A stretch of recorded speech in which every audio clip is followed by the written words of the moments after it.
이제 6장 20절 우리 다 같이 읽어볼까요? 6장 20절 다 같이 읽어봅니다. 6장 20절 시작.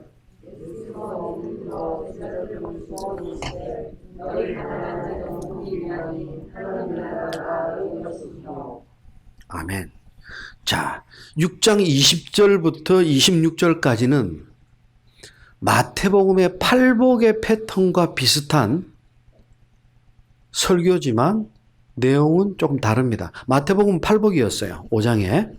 그런데 누가복음 6장에는 사복, 사화를 기록합니다. 복과 화를 반반씩 나눴어요. 네 가지 복, 20절부터 23절까지, 그리고 24절부터 26절까지 네 가지 화. 20절, 가난한 자, 21절, 줄인 자, 우는 자, 22절, 인자로 말미암아 미움을 당하는 자, 복이 있다. 가난한 자, 줄인 자, 배고픈 자, 우는 자, 미움을 세상에서 당하는 자는 복이 있다. 그리고 24절부터 네 가지 화가 나옵니다. 부요한 자, 25절, 배부른 자, 웃는 자, 26절, 세상에서 칭송받고 칭찬받는 자들, 화가 임할 것이다. 잘 읽어보면요, 유대인들이 율법을 통해서 알고 있는 축복과 저주하고는 전혀 반대예요. 왜? 모세의 율법에 보면 하나님의 말씀에 순종해서 믿음으로 강건하여 살아갈 때 하나님의 신령한 복, 나가도 복을 받고 들어와도 복을 받고 심지어 가정에 주방에 있는 밥그릇까지도 복을 받는다고 기록이 되어 있어요. 세상에 살아가면서도 물질적인 충만한 복을 누린다고 그렇게 알고 있었어요. 그런데 예수님이 지금 이야기하는 복과 화, 저주는 반대예요. 세상에서 불쌍한 사람이 복이 있고 부자는 화를 받게 된다. 정작 세상 사람들이 보기에 행복하게 살아가는 사람은 화를 받게 되고 세상 사람들이 보기에 불쌍하고 비천한 자들은 복을 누리게 된다. 왜 그럴까요? 그러면 가난한 것이 축복일까요? 부자인 것이 비난받을 대상인가요? 아닙니다. 가난 자체가 축복이 아닙니다. 부유함 자체가 비난받을 대상이 아닙니다. 그 뜻이 아니에요. 여기서 가난하다는 것은 주님의 도움이 없이는 살아갈 수 없는 심령을 이야기합니다. 주님 없이는 살아갈 수 없는 삶. 절대적인 가난을 의미하는 거예요. 이것은 영적인 가난, 육적인 가난을 다 포함한 거예요.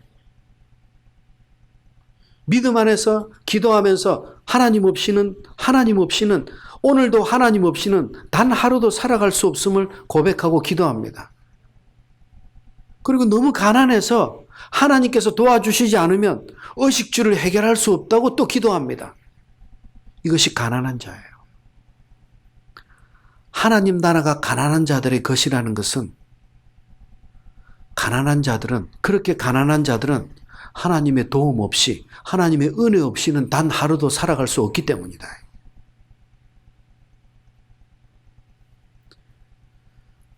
가난을 통해서 자신을 깨닫고 주님의 도움을 구할 수밖에 없는 가난한 심령들. 결국 갈급하게 하나님을 찾을 수밖에 없어요. 그러니 복을 받을 수밖에. 21절, 주는 자, 줄인 자, 우는 자는 복이 있다. 줄인 자는 누굽니까?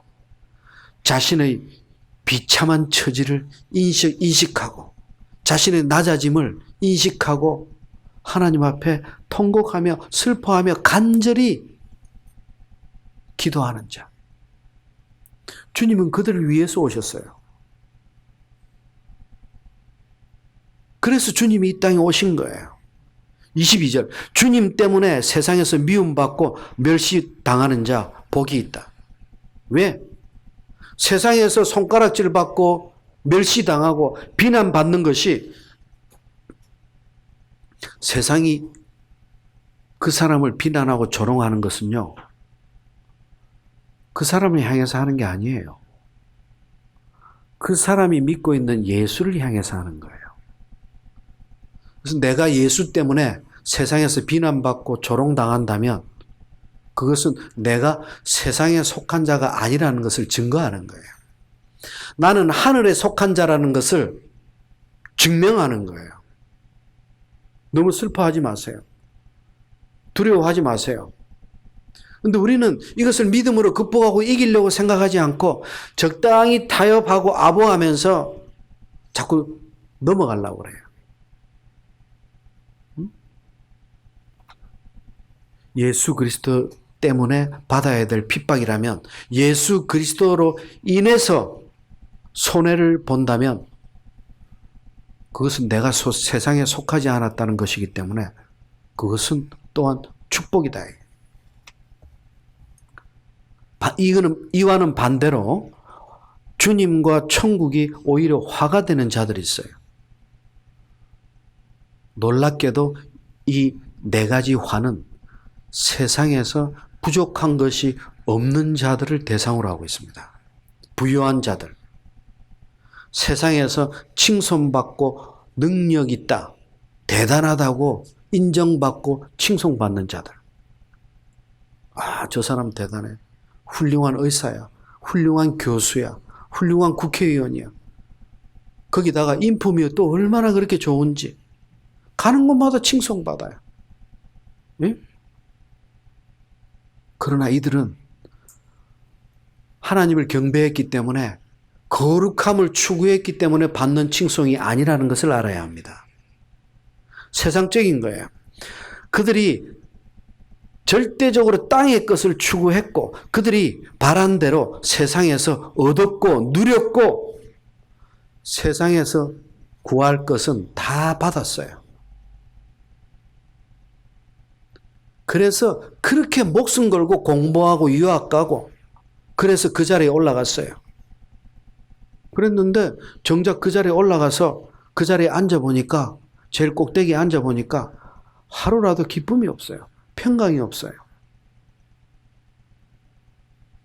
편안하게 자기가 그렇지 않으면서도 기쁨으로 주중에 한번 교회에 찾아갈 여유가 없어요. 예배에 참여할 기회가 별로 없어요. 그것을 위해서 태어나면서부터 그렇게 열심히 투자를 하고 노력을 했던가요? 세상에서 그것을 얻기 위해서 여러분, 이들은 천국에 상급이 없습니다. 왜 그럴까요? 부자였기 때문에, 누릴 것 다 누렸기 때문에 상급이 없어요? 아니에요. 세상에서 이미 다 받았기 때문입니다. 세상에서 부족함이 없이 누리는 자들, 여러분 부러워하지 마세요. 그만큼 천국에서 얻을 것이 없어요. 여기서 그만큼 누리지 못했습니까? 그렇게 천대받았어요? 그렇게 멸시당했어요? 염려하지 마세요. 천국의 상급이 큽니다. 그것이 예수 때문에 받은 수치라면 천국의 상급이 쌓이고 있습니다. 여러분, 이들의 상급은 세상적인 자들의 누린 자들의 상급은 세상에서 이미 다 받은 거예요. 다른 사람들이 갖지 못할 것, 누리지 못할 거를 넘칠 정도로 이미 누려버렸어요. 좋은 거 같죠? 그게 행복인 거 같죠? 천국의 상급과는 반대다. 주님은 지금 그것을 이야기하고 있어요. 너무 많은 것을 세상에서 받았기 때문에, 세상에서 너무 많은 것을 누렸기 때문에, 가는 곳마다 사람들이 자기를 높였기 때문에 세상 밖에서 더 이상 얻을 것이 없다. 그래서 24절부터 26절까지 보면 부자들, 가진 자들이 누리는 것의 시제가 현재예요. 또는 현재 완료예요. 그들이 누리고 칭송받는 것은 지금이에요. 그런데 반면에 이들이 줄이고 애통하면서 화를 받을 것이요 할 때 화를 받는다는 것은 시제를 보면 신비하게도 모두가 미래 시제입니다. 지금 실컷 누리라는 거예요. 왜? 영원히 그게 마지막이니까. 천국에서도 상급이 없을 것이요. 지옥에서도 마찬가지. 더 이상 누리는 일은 없다 이게.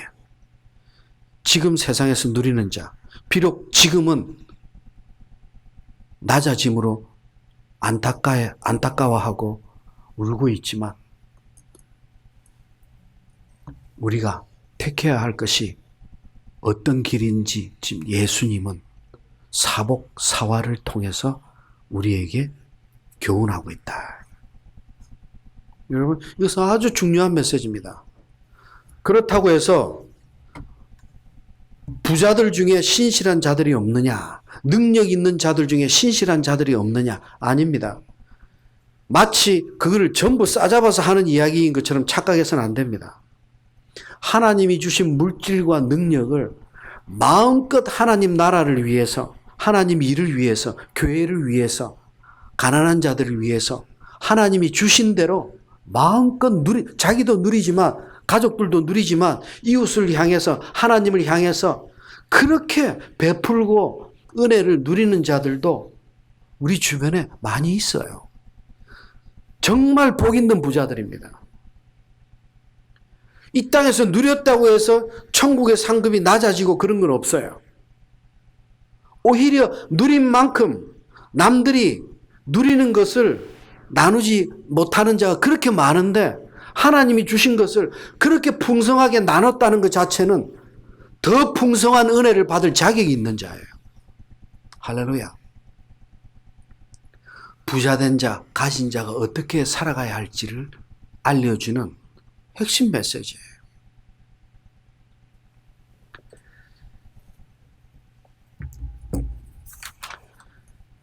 자, 이제 10장 한번 볼까요? 10장. 자. 1장부터 9장까지의 메시지는 예수 그리스도의 갈릴리 사역을 기록하고 있어요. 1차, 2차, 3차에 걸쳐서 갈릴리에서 일어났던 갈릴리 사역을 1장부터 9장까지 기록하고 있어요. 그리고 이제 10장부터 19장은 전혀 다릅니다. 예수 그리스도께서 예루살렘에 입성하기 전까지 행적을 기록하고 있습니다. 그러면 10장부터의 메시지는 어떤 메시지인가? 9장 51절을 봅니다. 9장 51절. 예수께서 승천하실 때가 가까워지매 예루살렘에 향하여 올라가기로 굳게 결심하시고. 무슨 말씀입니까? 이제 주님께서 지금부터 갈릴리를 떠나 예루살렘으로 향하는 10장부터 나머지 모습은 당신이 십자가에 죽기 위해서 예루살렘으로 올라가시는 길이라는 것을 굳게 결심하시고라는 단어를 통해서 우리에게 알려주고 있습니다. 그래서 이제 10장부터 우리가 누가복음을 읽을 때는요, 막연하게 앞에 스토리하고 연결시켜서 그냥 읽을 게 아니라 주님은 지금 비장한 각오로 예루살렘을 향하고 있다는 의미를 갖고 묵상하셔야 합니다. 그리고 이 10장에는 핵심 3가지 사건이 나오는데요. 1절부터 24절까지는 70인 제자들을 파송하시는 장면입니다. 그리고 25절부터 37절은 선한 사마리아인 이야기입니다. 아주 유명한 이야기죠. 그리고 38절부터 마지막 32절까지는 마리아와 마르다 이야기입니다. 자, 이 3가지 이야기는 다 유명한 이야기들입니다. 이 3가지 사건 모두가 다른 복음서에는 기록되지 않은 누가복음서의 특수자료입니다. 이 중에서 우리는 25절부터 37절까지 선한 사마리아인 메시지를 같이 나누도록 하겠습니다. 25절 다 같이 읽어봅니다. 25절 시작.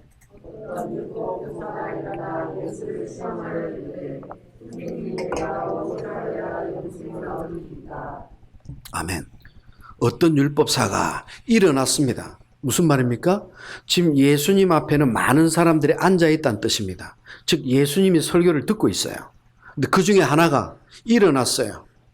왜 일어났어요? 예수님을 흠집 잡으려고. 시험하기 위해서. 예수님을 비난하기 위해서. 건수 잡으려고. 그래서 한 질문이 무엇을 해야 영생을 얻겠습니까?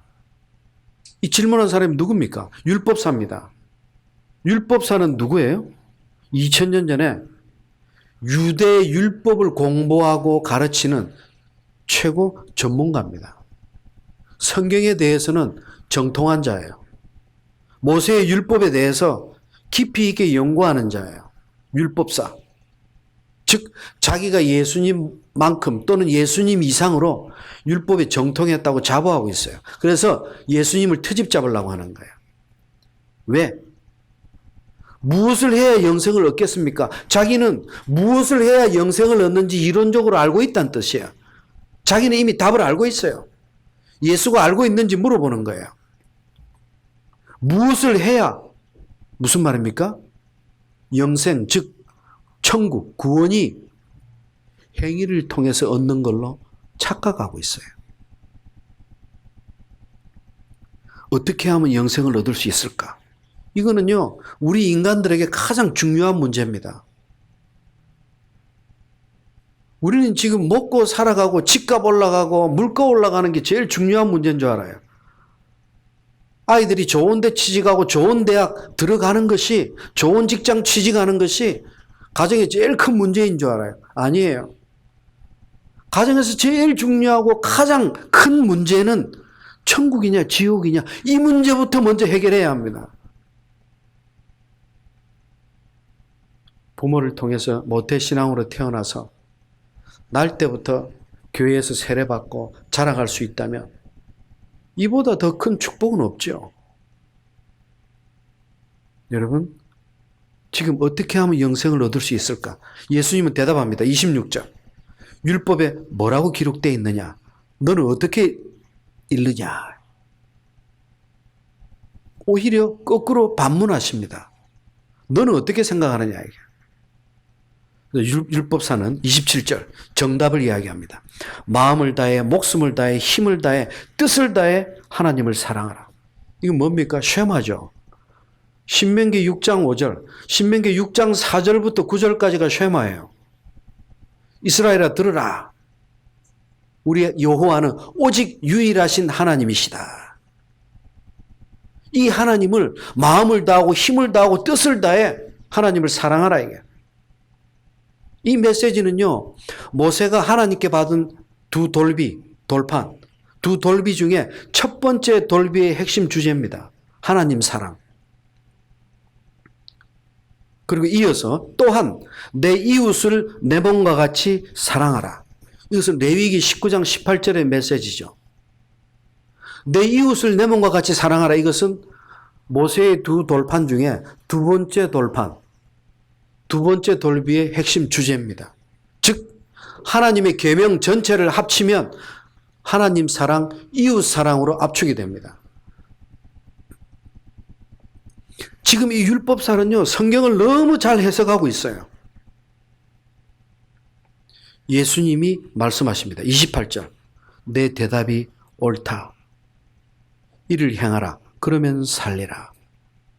율법사의 말에는 틀린 게 하나도 없어요. 여러분, 율법사 말대로 누구든지 하나님 사랑, 이웃 사랑을 온전히 실천할 수만 있다면 그것으로 구원받을 수 있습니다. 여러분, 율법으로도 구원받을 수 있어요. 어떻게? 율법을 다 지키면 됩니다. 근데 문제는 율법을 다 지킬 수 있는 인간이 한 사람도 없다는 거예요. 하나님 사랑, 이웃 사랑을 온전히 실천할 수 있는 사람은 아무도 없다는 거예요. 주님은 율법사에 그렇게 하라는 거예요. 자, 이쯤 되면 율법사는 주눅이 들어서 앉아야 될 법한데 그렇지 않습니다. 그런데 율법사는 뭐라고 이야기합니까? 29절. 자기를 옳게 보이려고, 자기가 더 잘났고 내가 더 많이 알고 있다는 것을 증명해 보이려고 예수께 또다시 질문합니다. 그럼 내 이웃이 누굽니까? 여러분, 선한 사마리아인 이야기 여러분들 많이 듣고 읽어보셨을 거예요. 묵상 많이 하셨을 거예요. 근데 우리가 홀로 읽고 묵상할 때 느끼지 못했던, 알 수 없었던 수면 아래 메시지들이 오늘 부각되기를 저는 축원합니다. 여러분, 지금 율법사는 다시 질문하는 게 자랑스럽게, 그래, 당신 말대로 하나님 사랑, 이웃 사랑, 실천 내가 했다는 거예요. 자신 있게 이야기합니다. 그러면서 하는 질문이 이웃이 누굽니까? 하고 질문합니다. 자, 이 질문에 대해서 예수님은 30절부터 그 유명한 선한 사마리아인 예화를 드십니다. 여러분, 이 선한 사마리아인 예화로 들어가기 전에 내 이웃이 누굽니까? 했을 때 이 율법사는 자기는 하나님 사랑, 이웃 사랑을 적극적으로 자신 있게 실천해 왔다고 지금 자신했기 때문에 이 질문을 하는 거예요. 왜? 이웃이 누굽니까? 하고 질문했죠. 율법사가 자기가 알고 있는 이웃은 유대인들이에요. 사마리아인은 인간 취급을 안 했기 때문에. 언제부터? BC 722년 아수르가 북이스라엘을 점령합니다. 그리고 인구 동화 정책을 쓰기 위해서 이방인들을, 그 아수르의 사람들을, 많은 사람들을 북이스라엘로 이주시키죠. 그러면서 북이스라엘에 살던 유대인들이 이방인들과 피가 섞이면서 혼혈 족속이 되어버립니다. 그때부터 남유다에 살던 유대인들은 사마리아 사람들을 이방인 내지 짐승 취급했어요. 사람으로 대접을 안 했어요. 그래서 유대인, 지금 내 이웃이 누굽니까? 하고 묻는 것은 이방인들이나 다른 사람들은 내 이웃이 될 수 없다는 것을 지금 선언하는 거예요. 당연히 율법사는 유대인들에게, 자기 동족들에게 사랑을 전했고 지금도 사랑하고 있다, 돕고 있다고 자부하는 거예요. 그리고 이에 대해서 예수님은 대답이 아니라 선한 사마리아인 예를 드십니다. 30절. 어떤 사람이 예루살렘에서 여리고로 내려가다가 강도를 당했어요. 자, 여러분 지금부터 한 단어 한 단어를 놓치시면 안 됩니다. 예루살렘에서 여리고로 내려가다가 이 속에는 많은 메시지가 내포되어 있습니다. 첫째, 예루살렘에서 여리고로 내려가는 길은 당시에 가나안 땅에서 제일 무섭고 위험한 길이었어요. 소문났어요.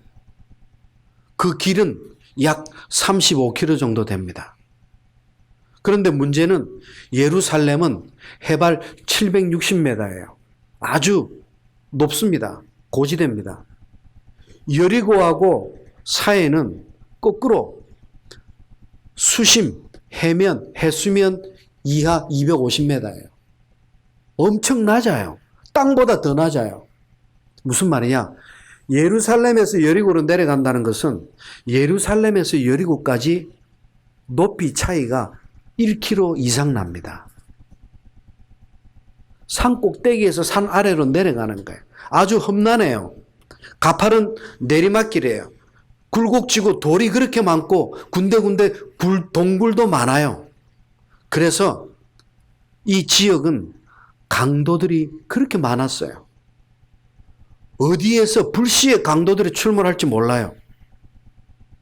5세기 때도 이 길을 피의 길이라고 불렀어요.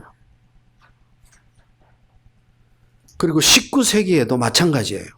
불과 얼마 전 19세기에 여리고에서 이 예루살렘까지 이르는 이 길을 올라가고 내려가고자 한다면, 이 길을 통과하길 원한다면 그 지역을 지키는 지방 족장에게 보증금을 내야 살아서 통과할 수 있을 정도였어요. 19세기에. 오늘날로 치면 여러분, 미국의 할렘가 아시죠? 할렘가를 대낮이 아니라 자정 이후에, 밤 10시, 12시 이후에 할렘가를 통과하는 것은 아마 그 당시 여리고에서 예루살렘 통과하는 것과 비슷했을 거예요. 할렘가가 그만큼 무서운 곳이에요. 어쨌든 지금 예루살렘에서 여리고로 내려간다는 이 자체는 첫째, 정상적으로는 갈 수 없는 생명이 위태로운, 그래서 그룹을 지어서 가지 않으면 반드시 강도를 만나서 해를 당하게 되는 길이라는 것을 알아야 합니다. 그런데 어떤 사람이 혼자 가다가 강도를 만났어요. 어리석은 자죠, 일단은. 강도를 만났어요. 여기서 만나다라고 하는 단어는 페리에페센, 둘러싸이다라고 하는 뜻이에요. 무슨 말입니까? 그냥 강도를 만난 게 아니라 많은 강도들이 포위해서 협박을 하고 있는 장면입니다. 혼자 꼼짝없이 지금 갇혔어요. 그 상태에서 강도를 만났으니까 주머니에 있는 귀중품들 다 뺏겼겠죠. 강도 당했죠. 두 번째, 옷을 벗겼죠. 세 번째, 때려서 반 죽은 상태로 만들어놨어요. 네 번째, 그 죽은 것처럼 보이는 시체를 버리고 갔어요. 지금 한 사람이 강도 당해서 죽어가는 모습을 낱낱이 기록하고 있어요. 32절, 31절. 그런데 마침 한 제사장이 그 길로 내려가다가 도와주는 것이 아니라 그를 보고 피해서 돌아서 지나갑니다. 32절, 한 레위인도 그를 보고 피해서 돌아서 지나갑니다. 두 사람이 한 행동이 똑같아요. 33절, 어떤 사마리아인은 그를 보고 불쌍히 여겨서 도와줍니다. 자, 이 속에는 제사장, 레위인, 사마리아인이라고 하는 이 세 단어 속에는 상반된 의미가 숨어져 있어요. 제사장, 레위인이라고 하면 길거리에 쓰러져 있는 사람을 당연히 도와줄 것이라고 누구든지 생각합니다. 왜? 예배를 집행하는 거룩한 자들이니까. 이스라엘 백성 중에서도 거룩하게 하나님 앞에 구별된 자들이니까. 당연히 도와줄 것이라고 믿었어요. 여러분, 근데 두 사람은 돕지 않았어요. 무조건 이 제사장과 레위인을 비난할 수는 없어요. 왜? 구약의 율법에는 예배에 참여하기 전에 부정한 것을 만지지 말라고 그랬어요. 시체를 가까이 하지 말라고 그랬어요. 7일 동안 부정하다고 그랬어요. 옷깃에 스치기만 해도 부정하다고 그랬어요. 그렇다면 제사장으로서 예배를 주관하고 또 예배를 섬길 레위인으로서 부정한 시체로부터 멀리한 것은 잘못된 것이 아니에요. 근데 한 가지 우리는 놓쳐서는 안 될 대목이 있습니다. 30절, 이 두 사람이 가는 길이 여리고에서 예루살렘이 아니라 예루살렘에서 여리고로 지금 내려가고 있다는 거예요. 무슨 말입니까? 자기가 맡은 바 직분인 예배의 임무를 마치고 집으로 돌아가는 길이에요. 부정한 것과는 관계없습니다. 자기 예배의 반차를 지키고 임무를 수행하고 끝나고 돌아가는 거예요. 이들은 변명의 여지가 없습니다. 이 사람이 죽었는지 살았는지 하나님이 거룩하게 구별된 자로서 보살피고 도왔어야 됐어요. 그러나 이들은 예배 의식을 생명보다 더 중하게 여겼어요. 이것은 하나님 앞에 죄가 됩니다. 하나님께서 귀히 여기시는 생명을 보호하지 못했어요. 그런데 이어서 33절에서는 생각지도 못한 놀라운 인물이 등장합니다. 왜? 잘 보세요. 지금 예수님께서 예를 드는 이 장면은 대상이 누굽니까? 유대인들입니다. 대부분이. 앉아있는 자들이. 자, 제일 먼저 제사장이 지나갔어요. 두 번째, 제사장을 보필하는 레위인이 지나갔어요. 세 번째, 상식적으로 생각할 때 유대인들이라면 예배에 참여한 유대인 성도들이 지나갈 것이라고 생각했을 거예요. 예수님은 전혀 생각지도 못한 인물을 등장시킵니다. 그들이 벌레처럼 여기는 사마리아인을 등장시킵니다. 이 사마리아인 자체가 패러독스예요. 엄청난 역설이에요. 유대인들에게는 완전히 KO 펀치를 날리는 장면이에요, 지금. 사마리아인이라고 하는 단어 하나 자체가 유대인들의 고정관념을 파괴시키는 인물의 등장이에요. 당연히 유대인 성도가 지나갈 것이라고 세 번째는 그렇게 여겼어요. 근데 생각지도 못한 사마리아인이 등장했어요. 왜? 유대인들은 사마리아인을 이방인처럼 이웃이라고 생각하지 않았기 때문에.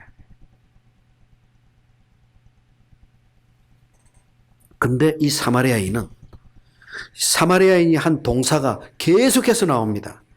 그를 보고 33절 불쌍히 여겨서 그리고 가까이 가서 기름과 포도주를 붓고 싸매주고 짐승에 태워서 주막까지 데리고 가서 돌보아 주고 그 다음 날 데나리온 2를 줍니다.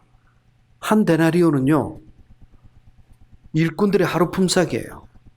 근데 2000년 전에 주막의 하루 숙박비가 10분의 1 내지 20분의 1 데나리온 정도밖에 안 됐다고 그래요. 그러니까 지금 이 사마리아인은 이 죽어가는 어떤 한 사람을 위해서 10배, 20배 지금 가치로 그 사람을 보호하고 그 사람을 치유해 줄 숙박비로 지금 지불한 거예요. 그렇게 2 데나리온을 주면서 또 추가해서 이야기합니다. 이 사람을 계속해서 돌봐달라. 그래서 내가 없는 동안에 비용이 더 들어간다면 내가 다시 돌아올 때 여기 들려서 갚아주겠다. 죽어가는 자를 데리고 보호해 준 것에서 끝난 게 아니라 처음부터 이 사람이 살아서 회복되고 설 때까지 모든 비용을 끝까지 다 지불하겠다고 지금 자기가 보증을 섭니다. 근데 지금 내용에는 안 나오지만 이 여관 주인은 이 사마리아인을 아주 신뢰했던 것 같아요. 거부하는 장면이 하나도 안 나옵니다. 정작 자신은 유대인들에게 멸시받던 자였어요.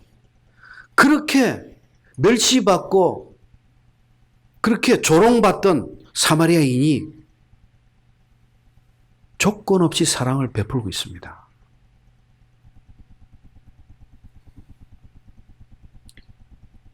(29절) 율법사는 내 이웃이 누굽니까? 하고 물어봤어요. 왜 물어봤을까요? 이웃이 누군지 바르게 가르쳐 주시면 내가 그 사람 적극적으로 사랑하겠다는 뜻이에요. 열심히 사랑하겠다는 거예요. 왜? 그렇게 해서 구원을 얻어야 되니까. 이웃의 범위를 정해달라는 거예요. 이웃이 누군지 가르쳐 달라는 거예요. 주님께서 사마리아인을 등장시킨 이유가 뭘까요? 율법사의 질문이 틀렸다는 거예요. 이웃의 범위는 없다는 거예요. 이웃의 한계는 없다는 거예요.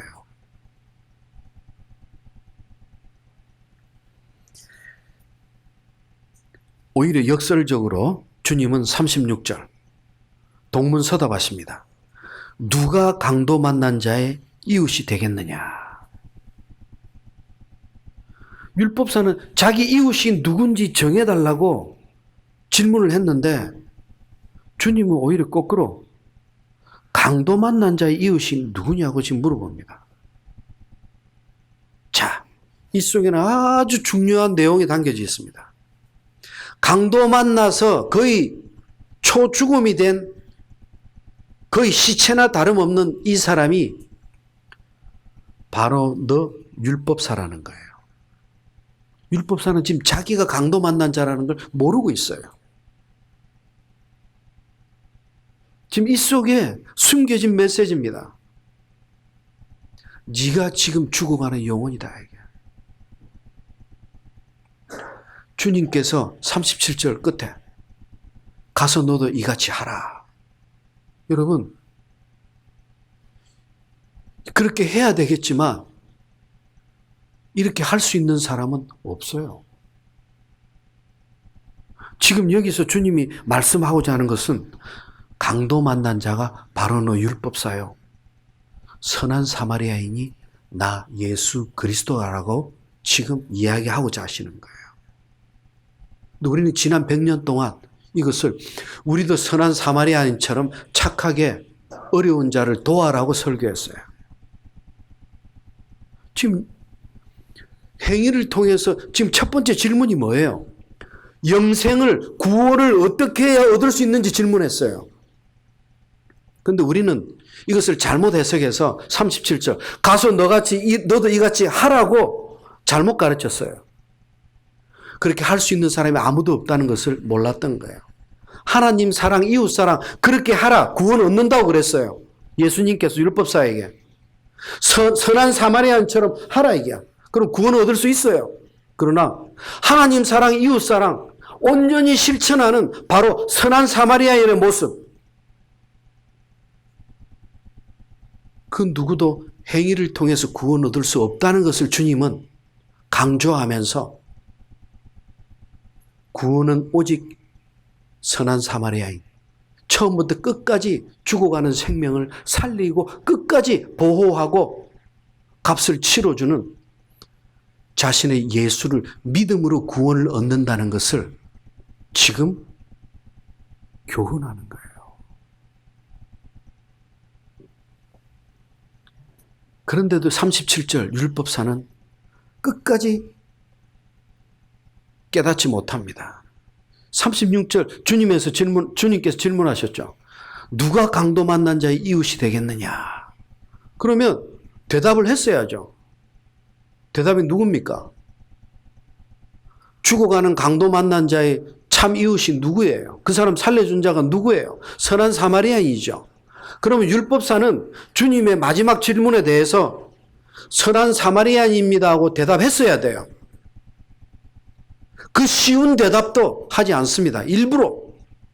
왜? 사마리아인이란 단어 자체를 입에 담기 싫은 거예요. 그는 이웃이 아니기 때문에. 이웃의 범주에서 이미 벗어난 자예요. 그래서 말을 돌려서 37절 자비를 베푼 자입니다. 아주 교활하고 무서운 지금 독설이에요. 우리 한글의 문자적으로는 우리가 그런 의미를 밝힐 수는 없어요. 여러분, 아직도 인종적 차별, 종교적 차별의식으로 예수 그리스도의 참 이웃을, 진정한 이웃이 누군지를 깨닫지 못하는 율법사. 주님께서 영생을 어떻게 해야 얻겠습니까? 하고 율법사의 질문으로 시작된 선한 사마리아인의 예화.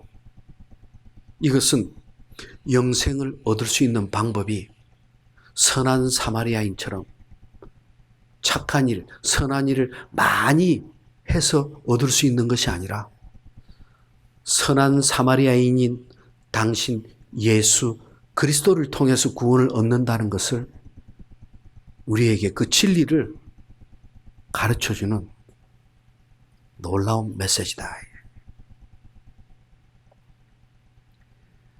이제 이어서 주님께서 예루살렘에 입성하시고 어떤 일이 일어나는지는 이제 우리 다음 주에 같이 이어서 나누도록 하겠습니다. 자, 우리 사랑하는 성도 여러분, 우리가 천국을 얻고 영생을 얻는 유일한 방법은 오직 예수 그리스도 십자가 복음입니다. 이것은 완전 충분 조건입니다. 이 외에 다른 길은 전혀 없습니다. 오직 예수 그리스도의 믿음, 진리를 바르게 붙들 때 우리는 하나님의 음성을 구별하고 참되게 깨닫기 시작합니다. 그리고 그 깨달음의 향기는 오늘 돌아가는 여러분들의 발걸음, 즉 진리의 전파, 복음을 통해서 그 열매를 맺게 됩니다. 기도하겠습니다. 하나님 감사합니다. 누가복음서를 통해서, 누가의 음성을 통해서 우리는 또다시 살아계신 하나님의 음성을 듣게 됩니다. 그리고 깨닫게 됩니다. 우리가 여기서 머무는 신앙이 아니라 나가서 전하기를 원합니다. 전도하기를 원합니다. 복음이 퍼져나가기를 원합니다. 진리 안에서 우리가 더욱더 믿음이 자라기를 원합니다. 아버지 감사합니다. 우리를 구원하신 예수 그리스도의 이름으로 기도하옵나이다. 아멘. 감사합니다. 아멘. 하나님께 영광 올립니다. 아멘.